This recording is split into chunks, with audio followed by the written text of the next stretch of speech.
Many times we fall prey of different kind of troubles and difficulties in our life, and it is not necessary that whenever you are in this glitch condition, then there is someone to save you. Then in such kind of situation, you should be vigilant. You should show your intelligence, and with the sharpness of your mind, you can come out from the trouble position. The same thing, the same interesting story we are just going to read in The Footprints Without Feet, chapter number 3, and the name of the story is The Midnight Visitor, written by Robert Arthur Jr. इस story में भी आपको वही मज़ा आएगा, इसमें sharpness and intelligence of the mind देखने को मिलेगा मेन कैरेक्टर का, कि किस तरह से उसने अपनी समझदारी से अपने आप को एक प्रॉब्लम में फंसने से बचा लिया. One by one we will see author's information, then value points of this chapter, including some question answer. At the last I'll give you word meanings that are very beneficial for your vocabulary strengthness, and then at the last summary. So here we start with the author's information. Mr. Robert Arthur Jr. He was a writer and editor of crime fiction and speculative fiction, known for his work with the Mysteries Traveler radio series, and for writing The Three Investigator, a series of young adult novels. तो एक time का traveller radio series था, ठीक है. तो एक तरह से पॉडकास्ट आज के फॉर्म में अगर हम बोलें तो वो एक पॉडकास्ट था द मिस्टीरियस ट्रैवलर. ये एक रेडियो सीरीज़ थी. इस पर उनकी जो काम किया, जो उन्होंने क्राइम फिक्शन वगैरह बनाते थे, speculative fiction known. Speculative fiction is called means supposing fiction के इस तरह का होगा. इमेजिनेटिव जितनी भी इनकी राइटिंग या पॉडकास्ट थे उस पर वर्क किया उन्होंने. और कुछ राइटिंग्स थी जिसमें मेन है इनकी द थ्री इन्वेस्टिगेटर. ये एक सीरीज़ थी यंग अडल्ट नॉवेल्स की. Arthur was honored twice by Mystery Writers of America with an Edgar Award for the Best Radio Drama. तो जो मिस्ट्री राइटर के लिए अमेरिकन अवार्ड मिलता था वो एडगर को 2 बार मिला था इनको, आर्थर जूनियर को. और इनको एडगर अवार्ड भी मिला था जो उन्होंने रेडियो ड्रामा सीरीज प्रेजेंट की थी, वो थी the mysterious traveller radio series. He was born on 10th November 1909 in Corrigot Island, Cavite City, Philippines, or died on 26th May 1969 in Philadelphia, Pennsylvania, US. Awards इन्हें मिले थे Edgar award for best radio drama और उसके अलावा mystery writers of America award. तो हमने देखा कि इनको स्टार्टिंग से ही कुछ मिस्टीरियस और क्यूरियोसिटी टाइप की राइटिंग्स लिखना पसंद थी, और वही एक मिस्टीरियस राइटिंग चैप्टर के फॉर्म में आपके इस बुक में डाली गई है, फुटप्रिंट्स विदाउट फीट. थोड़ा सा चैप्टर स्केच देखते हैं. सबसे पहले ऑजिबल, अ सीक्रेट एजेंट. ये इसका मेन कैरेक्टर है ऑजिबल. ये एक सीक्रेट एजेंट है. Is expecting to get a very important report. Another secret agent Max threatens him with a pistol, demanding the report. This story tells how Ozible outwits Max by making him convincing stories. तो यहाँ पे 2 कौन दिखाए गए हैं? Secret agents दिखाए गए हैं, स्पाइस दिखाए गए हैं. एक है ऑजिबल और एक है मैक्स. ऑजिबल को कुछ रिपोर्ट्स मिलती हैं, important reports related to some project, और मैक्स उन रिपोर्ट को लेना चाहता है because he just wanted to grab that project. तो यहाँ पर जो मैक्स है किस तरह से वो थ्रेटन करता है ऑजिबल को, और ऑजिबल किस तरह से उसको आउटविट करता है, किस तरह से उसको डिच करता है, डिसीव करता है, अपनी कन्विंसिंग स्टोरी से कन्विंस करता है, अपनी बनाई हुई स्टोरी से कन्विंस करता है. वही हम इस चैप्टर में देखेंगे. अबाउट द कैरेक्टर, सबसे जो मेन कैरेक्टर है वो है Ausable. He is a secret agent who does not look like one at all but shows great presence of mind of outwit another secret agent. मतलब appearance के form में देखा जाए तो जो ऑजिबल है वो बिल्कुल भी एक सीक्रेट एजेंट नहीं लगता.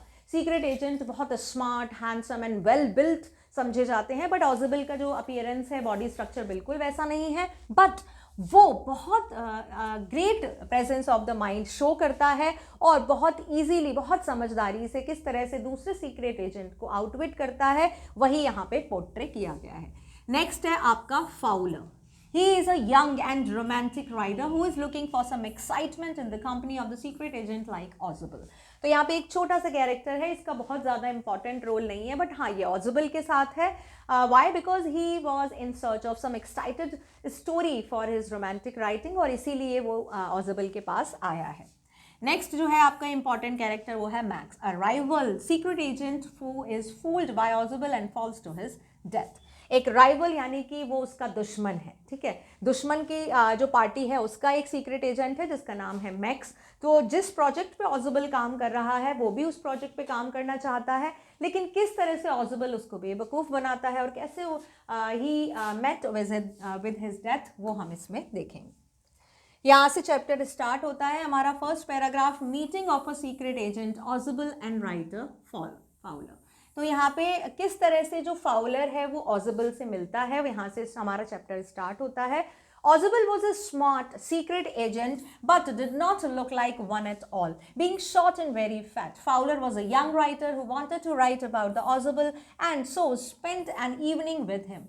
Fowler was feeling disappointed so far as he could not find any characteristic of the secret agent in Ozible. अभी यहाँ पे बताया गया है कि जो ऑजिबल है उसका अपॉइंटमेंट है एक यंग राइटर से, उसका नाम है फाउलर। तो फाउलर उसके पास आता है कि भाई मुझे कुछ एक्साइटेड स्टोरी चाहिए, और उसको क्या लगता है कि भाई ऑजिबल एक सीक्रेट एजेंट है तो उसके पास तो बहुत एडवेंचरस और एक्साइटेड स्टोरीज होंगी, that's why he just wanted to spend a day with Ausable. लेकिन जब वो आता है पूरा दिन उसका गुजर जाता है, इट्स टुवर्ड्स इवनिंग, ठीक है, लेकिन उसको कोई भी एक्साइटमेंट नहीं मिल रहा है ऑजिबल की कंपनी के साथ, इसीलिए वो थोड़ा सा बोर हो रहा है, ठीक है, उसको बहुत ज़्यादा बोरिंग फील हो रहा है, कोई भी स्टोरी उसको नहीं मिली और वो बहुत सैड है कि मेरी मीटिंग है ऑजिबल के साथ वो बहुत ज़्यादा इंटरेस्टिंग नहीं रही, क्योंकि उसको इस तरह का कोई भी कैरेक्टरिस्टिक नहीं मिला जो सीक्रेट एजेंट के साथ रहने को मिलता है। बिकॉज सीक्रेट एजेंट के साथ हो तो आपको एडवेंचर, मिस्ट्री एंड इस तरह की सीक्रेसी पता चलेगी, लेकिन ऐसा कुछ भी फाउलर के साथ नहीं होता। Another secret agent Max seen with a pistol. अब यहाँ से इस सिंपल सी कहानी में आगे बढ़ते हैं जब एक न्यू कैरेक्टर एंटर होता है। When both Ozible and Fowler entered Ozible's hotel room, another secret agent there, Max, was waiting in the room with an automatic pistol pointed at them. Max was there because he had come to know that Ozible was going to receive an important report about some new missiles that night. Max threatened to shoot if Ozible tried to act smart. अब यहाँ पे पूरा दिन खत्म हो गया है, रात हो गई है। ऑजिबल स्टेड इन अ होटल, ठीक है, ऑजिबल एक होटल में रुका हुआ है, 6th फ्लोर के एक रूम में ऑजिबल का कमरा है। तो 6th विंग पे वो जाता है, वहाँ पे उसका रूम है। तो जब 6th विंग में ऑजिबल और फाउलर दोनों साथ आते हैं, क्योंकि वो पूरा दिन उसने फाउलर को बोला था कि yes you can be with me for the entire day, तो अब रात का टाइम हो गया है, फाउलर भी उसके साथ है, तो वो दोनों आते हैं अपने रूम में। जैसे ही वो अपने रूम में अंदर आते हैं, उनको वहाँ पे एक आदमी खड़ा हुआ दिखाई देता है, और ऑजिबल उसको जानता था। वो कौन था? मैक्स। मैक्स उसका राइवल सीक्रेट एजेंट था जो दूसरी पार्टी के था, एनिमी पार्टी का था, जो दोनों ही क्लैश करते हैं किसी भी प्रोजेक्ट पर काम करने में, इस तरह की जो पार्टियां थी। तो वहाँ पर जो मैक्स था उसके पास एक ऑटोमेटिक पिस्टल थी जो उसने पॉइंट कर रखा था उन दोनों की तरफ। अब यहाँ पे दैम किसके लिए आया है? दैम आया है ऑजिबल के लिए और फाउलर के लिए, दोनों की तरफ। तो जैसे ही वो कमरे में, मतलब जैसे ही उन्होंने दरवाज़ा खोला, उन्होंने देखा कि सामने कोई आदमी खड़ा है, मैक्स, उसके हाथ में पिस्टल थी ऑटोमेटिक, और वो इस तरह से दोनों पे पॉइंट करके खड़ा हुआ था। तो ये उनके लिए एक तरह से बहुत डेंजरस सरप्राइज था कि जैसे उन्होंने दरवाज़ा खोला, there was a man in the gun with the gun in his hand. So Max वहाँ पे क्यों आया था? क्योंकि उसको पता चला था कि आज रात को ऑजिबल के पास कोई इंपॉर्टेंट रिपोर्ट आने वाली है जो मिसाइल से रिलेटेड है। मतलब एक नया प्रोजेक्ट था जो कि कुछ मिसाइल से रिलेटेड था, और उसके बारे में उसकी ऑथेंटिक इन्फॉर्मेशन ऑजिबल के पास आने वाली एक रिपोर्ट फॉर्म में। वो रिपोर्ट मैक्स को चाहिए थी because he wanted to work on that project. तो वो उससे मांगता है, और फिर वो उससे कहता है, मैक्स उसको थ्रेटन करता है, धमकी देता है कि अगर ऑजिबल ने किसी भी तरह की स्मार्टनेस दिखाने की कोशिश की तो वो उसको शूट कर देगा। अच्छा, अब मैक्स सीक्रेट एजेंट था तो उसको पता था ना कि ऑजिबल सीक्रेट एजेंट है, तो कुछ तो उनमें बात होगी, कुछ तो स्मार्टनेस होगी। तो वो जानता था कि ऑजिबल बहुत स्मार्ट है, वो कुछ भी कर सकता है, तो उसने पहले ही उसको थ्रेटन कर दिया कि मेरे हाथ में पिस्टल है, अगर तुमने कुछ भी स्मार्टनेस दिखाई तो मैं तुमको शूट कर दूंगा। ऑजिबल कंफ्यूजेस मैक्स। अब यहाँ पर स्टोरी आगे कैसे बढ़ती है हम वो देखते हैं कि ऑजिबल ने अपने आप को और फाउलर को कैसे बचाया। To ensure the report's safety as well as his own and the writer's safety, Ausubel invented a story about anybody entering his room easily through a balcony just below the window in his room. Actually, there was no balcony. If anybody climbed out from the window, he would fall to his death, as the room was on 6th floor. However, Max told them that he had entered the room through the door using a pass key. अब यहाँ पे ऑजबल को, अब ऑजबल कुछ नहीं कर सकता था, अभी वो लोग अगर कुछ भी करते तो मैक्स उनको शूट कर सकता था। तो अब ऑजबल ने कहा कि यहाँ पे मुझे अपने स्ट्रेंथ से काम नहीं लेना है, पावर नहीं दिखानी है, यहाँ पे मुझे अपनी माइंड की प्रेजेंस दिखानी है, जिससे कि मेरी जो रिपोर्ट है वो भी बच जाए, जो मैं भी बच जाऊँ और मेरे साथ जो मेरा कंपेनियन है, राइटर है, वो भी बच जाए। तो उसने एक स्टोरी इन्वेंट किया, मतलब एक स्टोरी इन्वेंट की, जेनरेट की, वो उसने फिक्शनल स्टोरी जेनरेट की। उसने कहा कि भाई मेरे रूम में तो कभी भी कोई भी आराम से इजीली आ सकता है, क्योंकि मेरे जो रूम की विंडो है उसके बाहर एक बालकनी है, और बालकनी में आराम से, मतलब नीचे की बालकनी से और पाइप के सहारे से कोई भी मेरी बालकनी से कूद के आराम से अंदर आ सकता है। जब उनके आपस में बातचीत शुरू हुई थी तब उन्होंने कहा कि तुम कहाँ से आए? अच्छा, विंडो से आए थे, क्योंकि मेरे विंडो के बाहर तो एक बालकनी है, तो तुम आराम से वहाँ से आ गए होगे।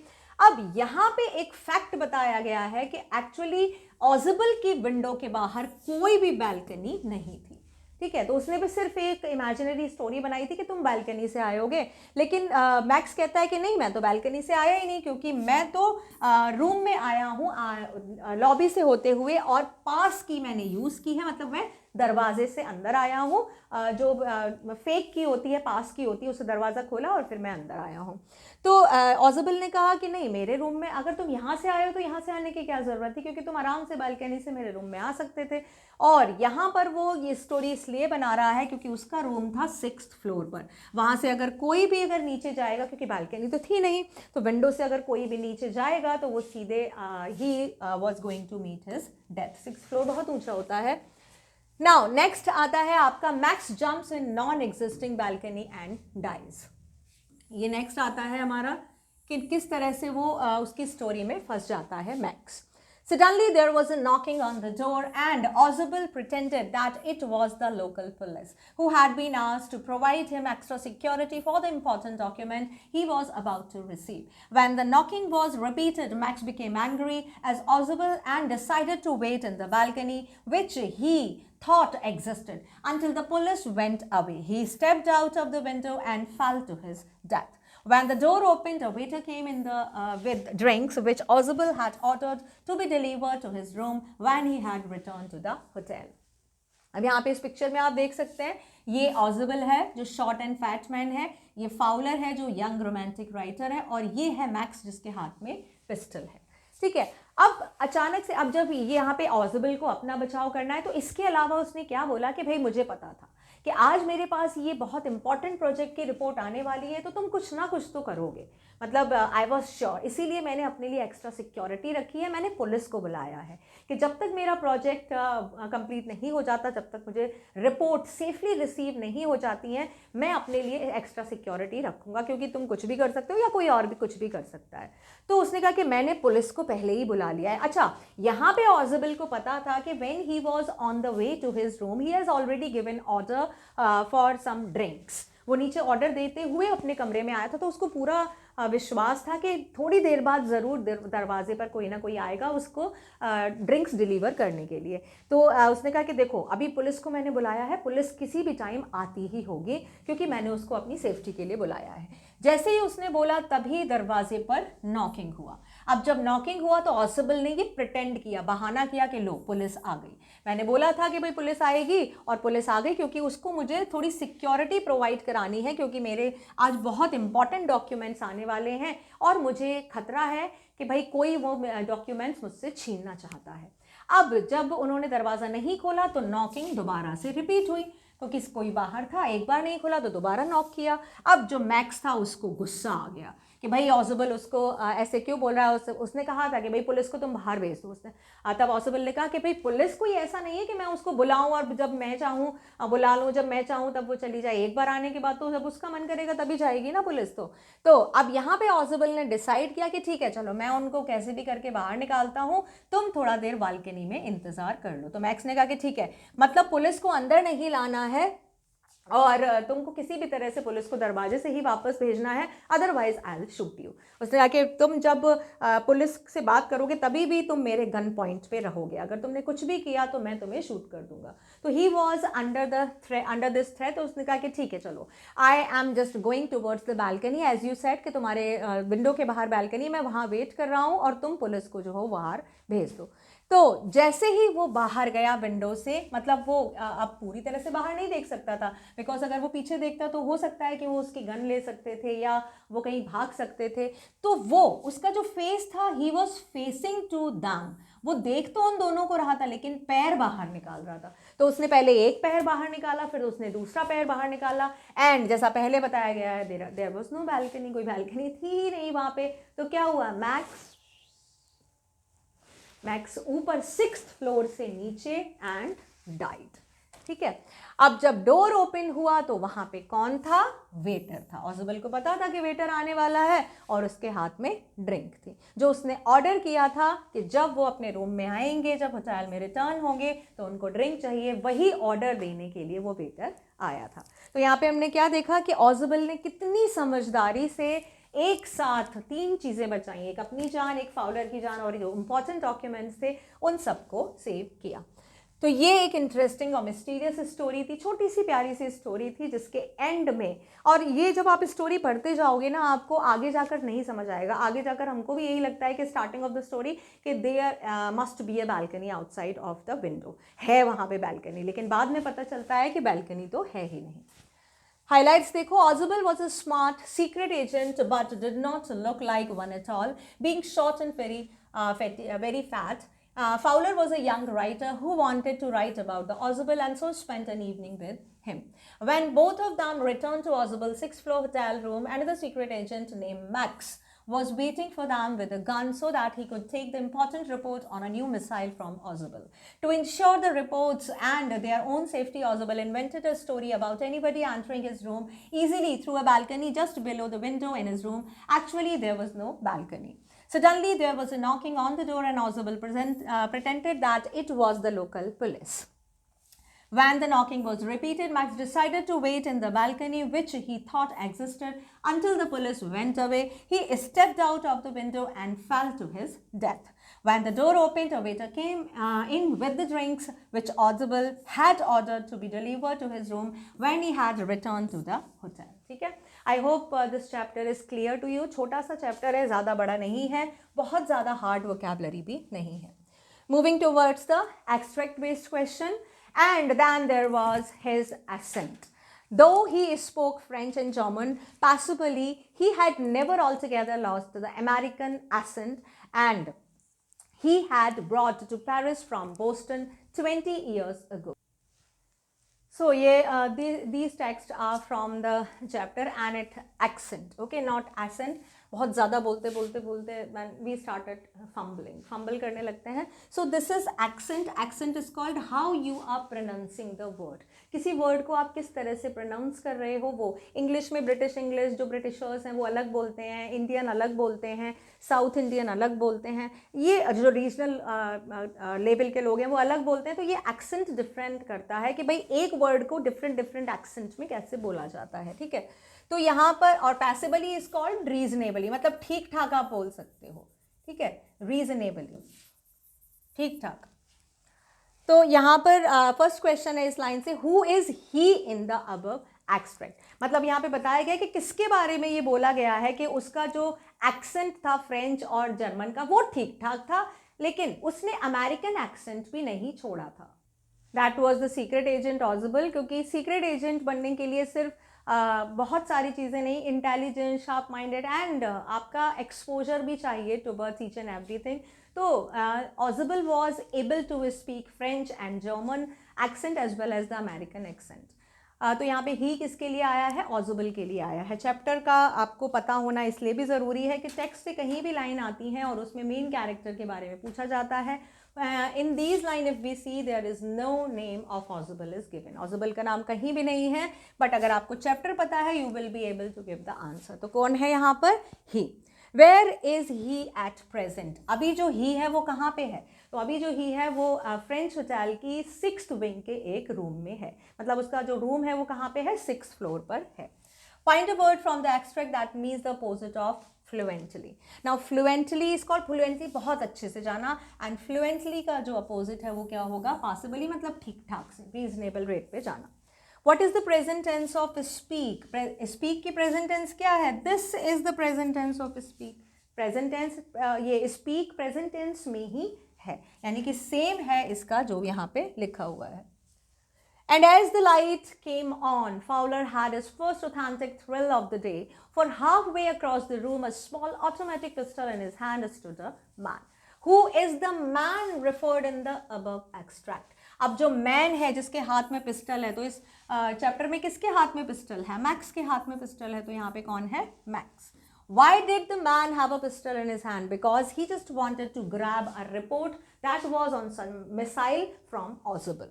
Next is, what is meant by the phrase authentic thrill in the above extract? Authentic thrill मतलब आप बोल सकते हो real excitement, adventure, जिसके लिए फाउलर आया था एक नई एडवेंचरस स्टोरी पता करने के लिए.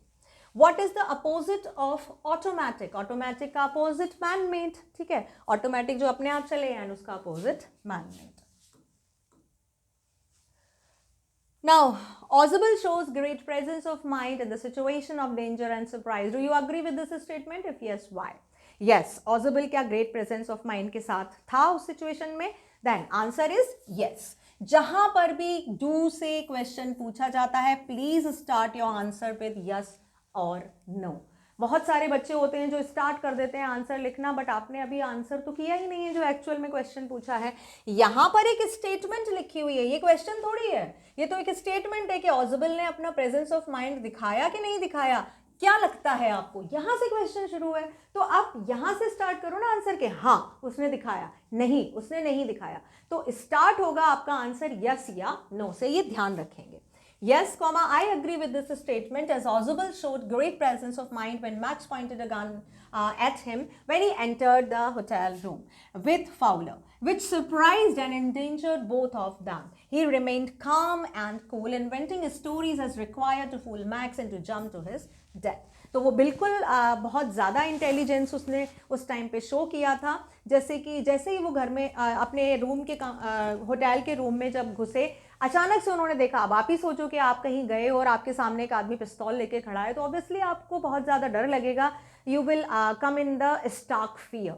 वो लोग भी बहुत ज़्यादा डर गए थे, लेकिन फिर भी ऑजबल कैसा रहा, बहुत काम एंड कूल रहा. उसने एक स्टोरी तभी फ्रेम किया, और उसके बाद उस स्टोरी की वजह से ही was able to save all three of them, अपने आप को, फाउलर को और रिपोर्ट को.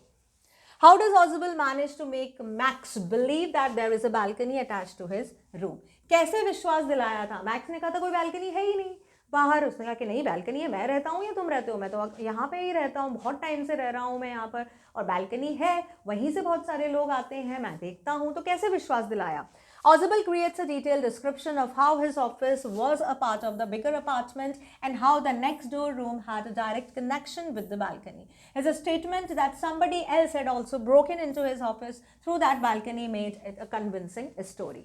उसने कहा कि देखो पहले यहाँ पे मेरा ऑफिस हुआ करता था और ये बड़ा अपार्टमेंट था, ये जो तुम अभी रूम देख रहे हो ना, ये एक पार्टीशन है उस बड़े अपार्टमेंट का. तो जो बड़ा अपार्टमेंट था, एक तरफ मेरा ऑफिस था, एक तरफ रूम था, बाद में जो पार्टीशन था ना उसको बंद करा दिया गया.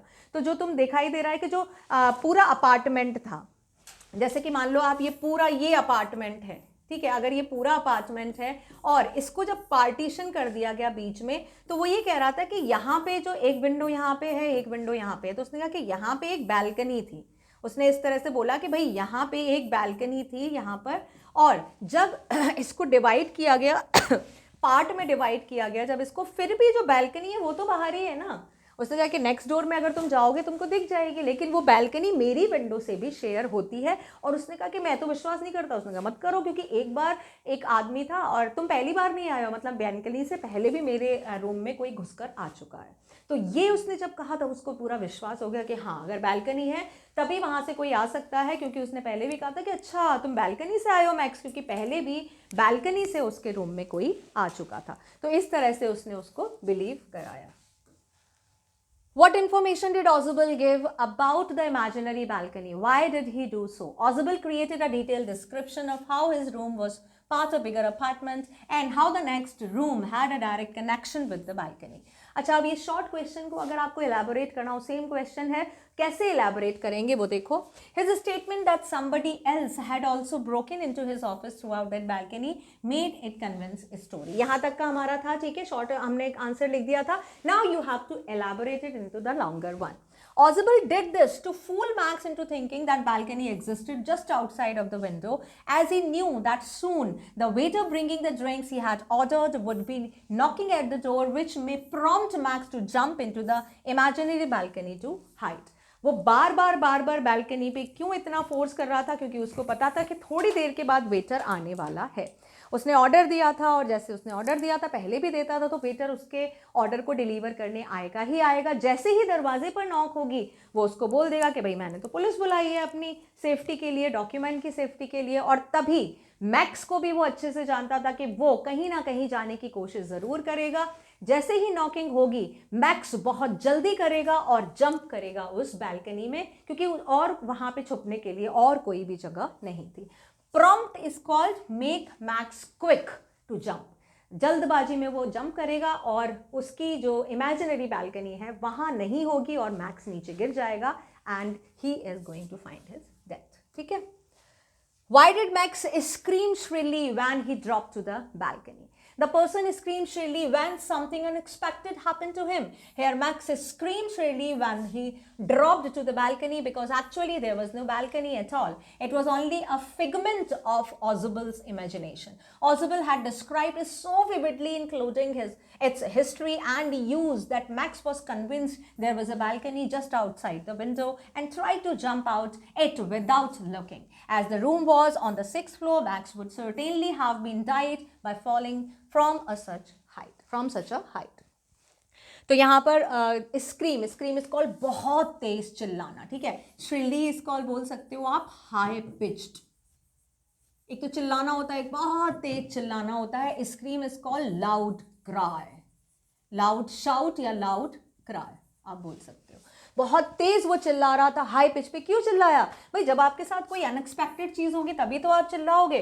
तो जैसे ही मैक्स बालकनी के लिए कूदा, वहां पे बालकनी थी ही नहीं, वो चिल्लाने लगा. क्यों? वो बिल्कुल सीधे नीचे जा रहा था क्योंकि वहां पे एक ऑजिबल की क्रिएट की हुई बालकनी थी. फिगमेंट इज कॉल्ड आप बोल सकते हो क्रिएशन. कोई था ही नहीं बालकनी वहां पे, तो ऑजिबल का क्रिएशन था एक बालकनी का जो उसने क्रिएट कर दी थी. और उसने उसको इतनी विविडली डिस्क्राइब किया था कि उसको पता चल गया कि हाँ वहाँ पे कोई भी बालकनी नहीं थी. अलग अलग उसने हिस्ट्री भी बताया उसको और मैक्स को कन्विंस कर लिया कि हाँ पहले भी यहाँ से कोई आ चुका है, मेरे ऑफिस का ये था, अपार्टमेंट था, फिर यहाँ पे बालकनी थी. बहुत सारी उसने बातें बनाई. मैक्स को बिलीव हो गया और जैसे ही उसने जंप किया बिना देखे वो सीधे नीचे गिरा. वो 6th फ्लोर पे था उसका रूम, तो काफ़ी हाइट पे था और वो नीचे गिरते ही डेफिनेटली ही डाइड, वो मर गया. ये वर्ड मीनिंग्स हैं जो आपको पढ़ने ही पढ़ने हैं. ठीक है. वोकैबुलरीज आती हैं और प्लीज़ डोंट इग्नोर दैम. इनको एक बार पढ़ना ज़रूरी है. अगर आपको आते हैं फिर भी आपको एक बार ज़रूर देखने हैं जिससे कि कोई भी और कन्फ्यूजन भी हो वो भी क्लियर हो जाए. लास्ट में ये समरी पढ़ना बिल्कुल नहीं भूलना है. ठीक है. Try to solve more and more extract based question related to this chapter. बहुत ज़्यादा बड़ा चैप्टर नहीं है. आपको जो मेन एसेंस है, थीम है, वो बहुत अच्छे से समझ में आ गया है. कैरेक्टर के बारे में या अपनी प्रैक्टिस के लिए आप थोड़े से और कॉम्प्रिहेंशन सॉल्व कर सकते हो. With this, we have completed the revision part of another chapter of Footprints Without series in our compact course series. I'll bring a new chapter in new video. Till then, take care of you with your studies.